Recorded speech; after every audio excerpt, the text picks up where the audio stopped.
tops et les flops. Enzo, allô, on commence par le top 3. Par les tops. Alors, on va commencer donc avec Pingu, plus 20% sur les 7 derniers jours. Alors, on ne va pas trop en parler, c'est un meme coin. Environ un quart de la supply qui reste à être imprimée. 60% des jetons sont détenus par 10 portefeuilles. Donc, je pense qu'il ne suffit pas d'aller beaucoup plus loin pour savoir que c'est un no-go. On a ensuite Sui, plus 19% sur 7 jours. Alors, vous voyez, il y a quand même quelques bonnes performances sur cette semaine. Sui, on va dire que c'est un peu similaire à Ethereum, Solana, etc. C'est un layer 1 qui propose développement de smart contracts.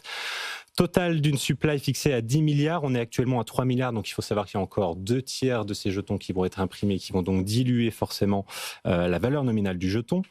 Point intéressant quand même sur ce jeton, c'est qu'un ETF avec un levier x2 a été créé donc le 4 décembre dernier et listé au Nasdaq avec le ticker TXXS. C'est, je pense, qui génère un petit peu de volatilité sur le jeton aujourd'hui, donc c'est plus 19%. Voilà, donc premier ETF avec levier, directement levier sur le Nasdaq via Sui. Troisième position avait plus 18%, mais il était déjà dans le top 3 il y a un mois. Clairement, je pense que si on veut s'exposer à tout ce qui est DeFi, ça reste, je pense, dans le top des jetons à avoir quand on souhaite s'exposer là-dessus, ce qui reste en revanche très risqué, tout simplement parce que c'est le premier protocole en termes de total value lock, donc 34 milliards d'investissements d'une manière générale stockés sur cette blockchain. Ça en est la première, donc c'est celle qui, on va dire, la plus utilisée et sur laquelle il y a le plus d'investissements faits pour du lending, du borrowing, etc., etc. Donc les flux, je pense, génèrent également ce genre de performance. On passe sur le flop.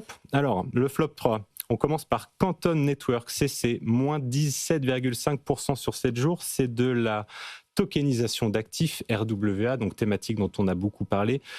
Pas de supply maximum, c'est-à-dire que le nombre de jetons de cette blockchain va pouvoir grandir de manière illimitée. Chouette. C'est comme les monnaies fiat. Pas de rareté. Voilà. Comme l'euro, comme le dollar, etc. Voilà. Donc, on pourra avoir bien sûr sa valeur nominale divisée jusqu'à l'infini, comme pour l'euro.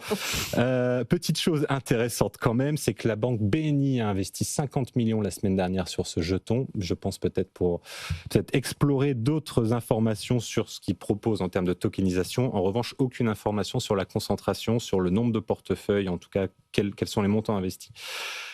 Deuxième, Mix Finance, moins 16% sur 7 jours, un quart des jetons imprimés, il en reste donc 3 quarts encore à être dilués. Forte concentration également, D-Wallet contrôle moins 93% de tous les jetons, je pense que ça suffit. On n'a pas besoin d'aller beaucoup plus loin pour savoir que c'est un no-go également. En troisième, Morpho, moins 11% sur 7 jours. Alors Morpho, on connaît peut-être un petit peu plus, on a une représentante française qui s'y est installée il n'y a pas longtemps. On a DeFi, lending, borrowing, tout ça sur cette tech. Donc Morpho, un maximum de supply de 1 milliard de Morpho avec une circulating supply d'environ un tiers. Donc il y a encore environ 2 tiers des jetons qui seront émis dans les années à venir. 10 portefeuilles détiennent 83% des jetons, quand même, ça reste assez concentré.